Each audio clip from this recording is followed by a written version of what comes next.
And as soon as I said, Jesus, I was out of my body on the floor. And then God started to speak. He said, do you see this darkness? የታሪክ በክርስትና ቤተሰብ ውስጥ አድጋ ነገር ግን የዓለምን ዝናና ፈንጠዝያ ፍለጋ በኃጢአት ባህር ውስጥ ሰምጣ የነበረችውን የኩዊን ታሪክ ነው። እግዚአብሔር ግን በታላቅ ምሕረቱ ከዚህ ዓለም እውነት በስተጀርባ ያለውን አስፈሪና አስደናቂ እውነታ ሊያሳያት ወደደ። ይህ ህልም አይደለም። ይህ ቅዠት አይደለም። ይህ በሕይወት እያለች መንፈሷ ከሥጋዋ ተለያይቶ ያየችውና የሰማችው እውነተኛ ምስክርነት ነው። አንደኛ፣ የመጀመሪያው አስደንጋጭ አጋጣሚ ሲኦልና ሕያው ጨለማ። ነገሩ እንዲሆነ በ2007 እንደ አውሮፓውያን አቆጣጠር የካቲት ወር ላይ በአልጋዬ ላይ ተኝቼ ሳለ በድንገት ፍራሼ እንደ ማዕበል ሲንቀሳቀስ ተሰማኝ። ግራ በመጋባት ቀና ብዬ ኢየሱስ ሆይ ብዬ ጮኽኝ። ልክ ይህንንም ስም እንደጠራሁት በቅስፈት መንፈሴ ከሥጋዬ ተለያይቶ ወለሉ ላይ ወደቀ። በዚያን ሰዓት የእግዚአብሔር ድምፅ በታላቅ ግርማ መናገር ጀመረ። አካባቢው በድቅድቅ ጨለማ ተውጦ ነበር። ጌታም እንዲህ አለኝ፣ ይህንን የምታየውን ጨለማ ተመልከቺ። ይህ ዝም ብሎ የብርሃን አለመኖር አይደለም። ይህ ጨለማ በራሱ ሕይወት ያለው ክፉ አካል ወይም ኢቭል ኢንቲቲ ነው። ቀጠለና የሚያስፈራ እሳት አሳየኝ። እነዚህን የእሳት ነበልባሎች ታያለሽ? እነዚህ በምድር ላይ ካለው እሳት 20,000 እጥፍ ይበልጣሉ። በዲን የሚነዱ ናቸው። ቀንም ሆነ ሌሊት ፈጽሞ አይጠፉም አለኝ። He said, you serve me with your whole heart, because if you don't, I'll use you, that others will be saved through you, but you will die and go to hell. በዚህ ጊዜ ጌታ በጣም ጠንካራ ማስጠንቀቂያ ሰጠኝ። በፍጹም ልብሽ አገልግኝ። ይህን ካላደረግሽ ግን እኔ ለሌሎች ሰዎች መዳን አንቺን እንደ መሳሪያ እጠቀምብሻለሁ እንጂ በገዛ ኃጢአትሽ ምክንያት ትወድቂያለሽ አለኝ። አክሎም ስለተለያዩ የኃጢአት አይነቶች ዘረዘረልኝ። በሐሰተኛ ሃይማኖቶች መሳተፍ፣ ግብረ ሰዶማዊነት እንዲሁም መድረክ ላይ እየሰበኩ በድብቅ በኃጢአት መኖር ዋጋ ያስከፍላል አለኝ።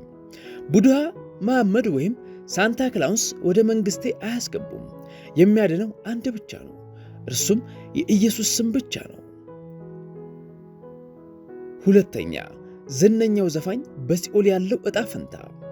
በዚህ በሲኦል ጨለማ ውስጥ ከራሱ ከኢየሱስ ክርስቶስ ጎን በአካል ቆሜ ነበር። ቦታው እጅግ የሚያስፈራ ነበር። እዚያም ቁመታቸው ከ13 እስከ 15 ጫማ የሚረዝሙ ግዙፍ አጋንንት በአንድ የሲኦል እስር ቤት ፊት ለፊት ቆሞ አየው። እስር ቤቱ እንደ ዋሻ ተወርብሮ የተሰራ ሲሆን የብረት ዘንጎቹ ከላይ እስከ ታች ተተክለዋል። በእስር ቤቱ ውስጥ አንድ በምድር ላይ እጅግ ታዋቂ የነበረ ራፐር ቢጊ ስሞልስን አየሁኝ።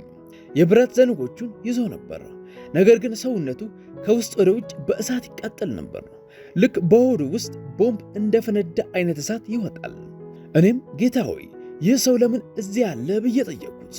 ጌታ መልስልኝ፣ ይህ ሰው በምድር ሳለ እኔን እንደማይፈልገኝ ነገረኝ። ዝናን ለማግኘት ሲል ወደ ጠንቋይ ዘንድ ሄዶ ክታብ ወይም ቻርምስ ተቀበለ። ያንንም በኪሱ ይዞ ይዞር ነበረ።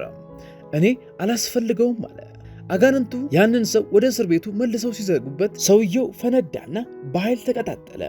And when my feet was an inch, maybe 2 inches from that fire, I was back in my body. እግሬ ያንን አስፈሪ እሳት ሊነካ 2 ኢንች ያክል ብቻ ሲቀረው ወደ ምድር ስጋዬ ተመለስኩኝ። ሶስተኛ፣ የማታለያው ገነትና እውነተኛው ፍርድ። ከዚህ በኋላ በጥቅምት ወር ሌላ ክስተት ተፈጠረ። በቤቴ ውስጥ ስልክ ልደውል ስል በድንገት መንፈሴ ከስጋዬ ወጣ። በዚህ ጊዜ ያየሁት ነገር በጣም የሚያምር መሰለኝ። ግድግዳዎቹ በሙሉ በአልማዝ የተሰሩ የሚመስሉበት ትልቅ አዳራሽ ውስጥ ራሴን አገኘሁት። ልክ እንደ ቼዝ ድንጋይ በተርታ ቆመው ነበር። የለበሱትም ልብስ ከአልማዝ የተሰራ ነበር። በአዳራሹ ውስጥ 2 ግዙፍ ሕንፃዎች ነበሩ። አንደኛው ሕንፃ ላይ ጥቁርና ቀይ ዶሮ፣ በሌላኛው ላይ ደግሞ ጥቁርና ነጭ ላም የሚመስሉ ምስሎች ነበሩ። እነዚህ ምስሎች ግን ሕይወት ያላቸው የሚተነፍሱ ነበሩ። እኔም በደስታ ገነት ገባው እያልኩኝ መጮ ጀመርኩኝ። በዚያም አጠገቤ የቆመ አንድ መልአክ አየሁ። ነገር ግን የእግዚአብሔር ድምፅ ጣልቃ ገባና እንዲህ አለኝ፣ አይደለም፣ ተሳስተሻል። ይህ የምታዩ የሰዎቹን ውጫዊ ገጽታ ብቻ ነው። ሰዎች በውጭ ሲያዩአቸው ጥሩ ክርስቲያኖች ይመስላሉ፣ ነገር ግን የውስጥ ልባቸው ክፉ ነው። ከዚያም መሬቱ ተከፍቶ ወደ ሲኦል የሚወስደውን መንገድ አሳየኝ። እነዚያ ያማሩ የሚመስሉ ሰዎች ጳጳሳት፣ ፓስተሮችና ምዕመናን ልባቸው በምሬትና በጥላቻ ስለተሞላ ወደዚያ ወደ ጨለማው እሳት ሲንሸራተቱ አየው። የእያንዳንዳቸው ልብስ ከአልማዝነት ወደ ጨርቅነት ተቀይሮ ቀለጠባቸው፣ አጥንታቸውም ቀረ። ይህም የሚያሳየው በውሸት ቅድስና የሚኖሩ ሰዎች መጨረሻ ምን እንደሚሆን ነው። አራተኛ መገለጥ፣ የኢየሱስ ክርስቶስ መገለጥ። ከዚያም ቦታ ተወስጄ በድጋሜ በድቅድቅ ጨለማ ውስጥ ራሴን አገኘሁት። በዚህ ጊዜ ግን አንድ ሰው ወደ እኔ ሲመጣ አየሁ። እርሱ ጌታ ኢየሱስ ክርስቶስ ነበር። ቁመቱ ረጅም፣ አይኖቹ አረንጓዴ፣ ፀጉሩ ረጅም እና ጥቅጥቅ ያለ ነበር። ነጭ ቀሚስ ለብሷል፣ ነገር ግን ቀሚሱ ምንም ስፌት አልነበረውም። ልብሱን ገልቦ እግሮቹን አሳየኝ። በእግሮቹ ላይ ያሉት የችንካር ቀዳዳዎች ክፍት ነበሩ፣ ደምም ይፈስባቸው ነበር። በእጆቹም ላይ ያሉት ቀዳዳዎች እንዲሁ ክፍት ነበሩ። ይህ የሚያሳየው ሰዎች በኃጢአት በኖሩ ቁጥር እርሱን እንደገና እንደሚሰቅሉት ነው። በታላቅ ፍቅርና ስልጣን እንዲህ አለኝ፣ እንዴት በጽድቅ መኖር እንዳለብሽ አስተምርሻለሁ። ኪን ሆይ ተከተይኝ፣ እንዴት መውደድ እንዳለብሽ አሳይሻለሁ። እኔ ከአንቺ ጋር ነኝ፣ አትፍሪ አለኝ።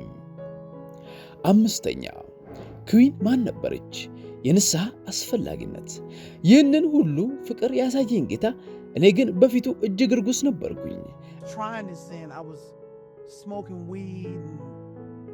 እኔ ቀድሞ ዝነኛ መሆን የምትመኝ፣ የምጠጣ፣ የማጭስ፣ በዝሙትና በስካር የምኖር ሴት ነበርኩኝ። ከወንዶች ጋር ያለኝ ግንኙነት የተበላሸ ነበር። ወላጆቼ ቅዱሳን ነበሩ። እናቴ በጉልበቷ ተንበርክካ ስለ እኔ ስትጸልይ ነበር። የእሷ ጸሎት ባይኖር ኖሮ ጠፍቼ ነበር። ከዚህ በፊት በሕይወቴ ተስፋ ቆርጬ 10 ጊዜ ራሴን ለማጥፋት ሞክሬ ነበር። መርዝ ጠጥቼ ነበር። አምላኬ ግን ሆዴን አጠበኝና ተረፍኩኝ። ጠመንጃ ጎርሼ በአፌ ውስጥ ተኮስኩኝ።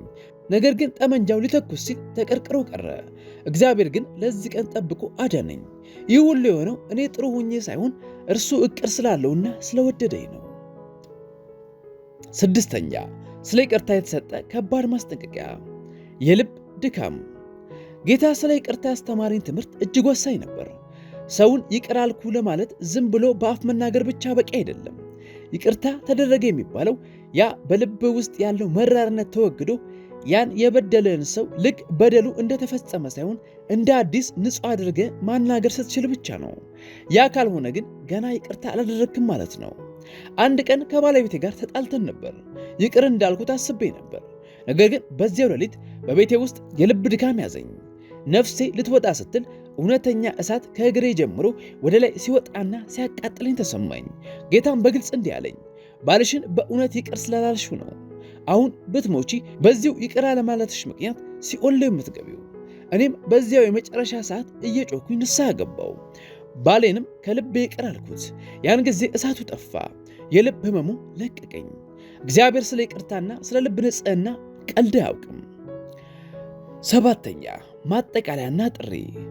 ይህ የኪዊን ታሪክ የሚያሳየን እግዚአብሔር አፍቃሪ ብቻ ሳይሆን ፈራጅና ቅዱስም መሆኑን ነው። ወንጌል ማለት ይህ ነው። ሁላችንም ኃጢአተኞች ነን። በገዛ ስራችን ወደ ሲኦል እየሄድን ነበር። ነገር ግን እግዚአብሔር ዓለሙን ስለወደደ ልጁን ኢየሱስን ላከ። ኢየሱስ ስለ እኛ ኃጢአት ሲል ራቁቱን በመስቀል ላይ ተሰቀለ፣ ሞተ፣ ተቀበረ፣ በሦስተኛውም ቀን ተነሳ። አሁን ይህንን የምትሰሙ ሁሉ ጊዜው ሳያልቅ ተመለሱ። ዛሬ ንስሐ ገብተ ከክፉ መንገድ ተመልሰ ኢየሱስን ብትቀበል ትድናለህ። ሌሎች አማልክት፣ ክታቦችን፣ የጠንቋይ ሥራዎችንና የዓለምን መንገድ ትተ ወደ ኢየሱስ ተመለስ። ኢየሱስ ብቻ መንገድ፣ እውነትና ሕይወት ነው። ለቻናሉ አዲስ ከሆኑ ቻናሉን ሰብስክራይብ፣ እንዲሁም ለወዳጆቹ ይህንን መልእክት በማጋራት አገልግሎቱን ይደግፉ። አብራችሁን ስለነበራችሁ እናመሰግናለን። ተባረኩ።